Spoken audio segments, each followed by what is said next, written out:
Climate change is a long-term change in the Earth's climate. Climate change is expected to hit developing countries the hardest. Its effects, higher temperatures, rising sea levels, and more frequent weather-related disasters pose risks for agriculture, food, and water supplies. At stake are recent gains in the fight against poverty, hunger, and disease, and the lives and livelihoods of billions of people.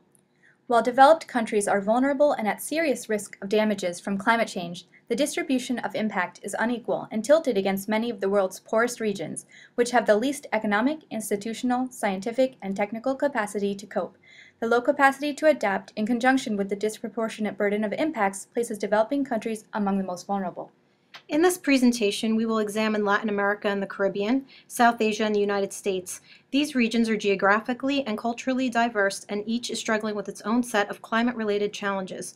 Though all regions face challenges as a result of climate change, the U.S., despite its current economic woes, is better equipped to deal with climate change. The Latin American and Caribbean population is 583 million. Their nominal gross domestic product, or GDP, is 6.8 billion, and 19% live below the poverty line. South Asia has 1.5 billion people, GDP of 423 billion, and a 34% poverty rate. The U.S. population is 312 million with GDP of 15 trillion and 13.8% of people in poverty. Many experts worry that the region's vast natural resources are being depleted as a result of untethered growth. Latin America has the fastest growing motorization rate and the largest urban population. 60% of the region's GDP comes from the largest 200 cities. Any change in this subtle balance could affect the region's economies. Over the past 2 decades, over 50% of South Asians have been affected by natural disasters. The Bay of Bengal has been home to 8 of the 10 deadliest storms on record. In most South Asian countries, around 2/3 of the population depends on agriculture and the monsoon for their livelihoods. Finally, the region still has more than 600 million poor who can ill afford to adapt. Climate-related changes are already being observed in the U.S. and its coastal waters. This includes rising sea levels and temperatures, retreating glaciers, heavy downpours, drought in the west, and erosion and flooding along the Atlantic and Gulf Coast, Pacific Islands, and Alaska. If we do nothing to address this, heat-related deaths will rise, airports, roads, and rail lines will be permanently drowned, forests will stop growing, and insect and plant diseases will spread. According to a United Nations study, the global cost of adapting to climate change instead of dealing with it on the back end with disaster cleanup ranges from $49 billion to $171 billion annually. The bulk of these expenses are in infrastructure improvements. Later, we will compare these figures with disaster cleanup.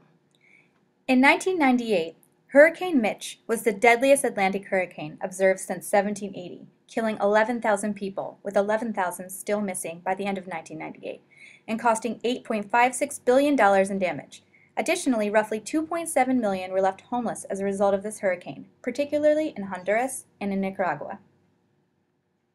In 2010, 20 million people were affected by the flooding in Pakistan, which exceeded the combined total of individuals affected by the 2004 Indian Ocean tsunami, the 2005 Kashmir earthquake, and the 2010 Haiti earthquake. At least 2,000 people died in this flood, with estimated damages in the amount of $43 billion.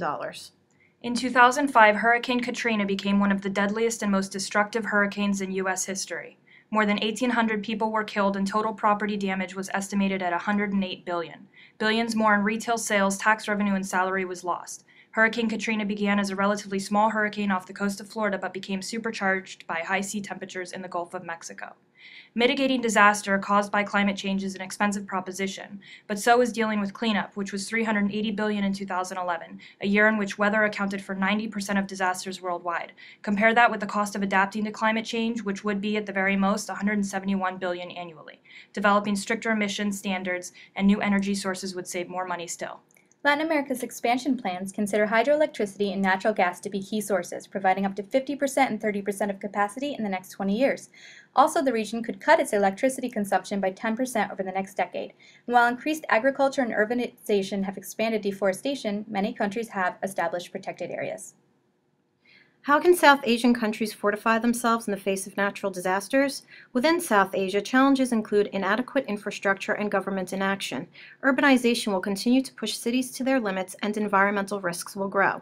To limit the risk, these countries will need to find solutions that will address both preparedness and emergency response. 3 times since 2003, members of Congress have developed bills aimed at curbing emissions and establishing renewable energy sources, all of which have died. The Environmental Protection Agency established fuel efficiency standards that will cut oil consumption, reduce emissions, and save businesses and consumers $1.7 trillion by 2025. Meanwhile, the U.S. remains the second largest emitter in the world behind China. According to a 2010 Pew Research poll, the impact of global climate change is still up for debate. Brazilians lead the world in believing that climate change is a very serious problem. In China and the U.S., the top 2 emitting countries in the world, residents are not convinced. Only 41% of people in China and 37% of Americans see climate change as a serious problem. The World Bank's main channel for mobilizing concessional and innovative climate finance have been the climate investment funds, which are jointly managed by multilateral development banks and various funds dedicated to financing environmental initiatives. The climate investment funds demonstrate what can be done to support transformative adaptation and mitigation. During a UN conference last week, nearly 200 countries agreed to extend the Kyoto Protocol, an international treaty for cutting global emissions. The goal of conference goers is to keep warming under 4 degrees Celsius, an increase that would cause drought, famine, and the loss of numerous habitats. As the meetings were occurring, a typhoon ripped through the Philippines, killing nearly 1,000 and destroying 18% of the country's banana plantations. This chart comes from the World Bank report, Turn Down the Heat, and provides various scenarios as to the likely onset time for warming of 4 degrees Celsius or more based on the level at which emissions pledges are kept. In the highest scenario, there is a 50% chance of warming at 4 degrees Celsius by the 2080s, with a smaller probability of 10% of exceeding this level by the 2060s. Leaders in the fight against climate change continue to voice their concerns.